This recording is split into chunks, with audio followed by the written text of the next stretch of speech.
the cards as a meditation, and those he plays never suspect.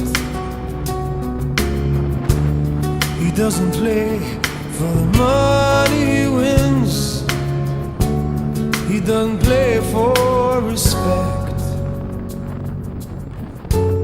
He deals the cards to find the answer, the sacred geometry of chance, the hidden law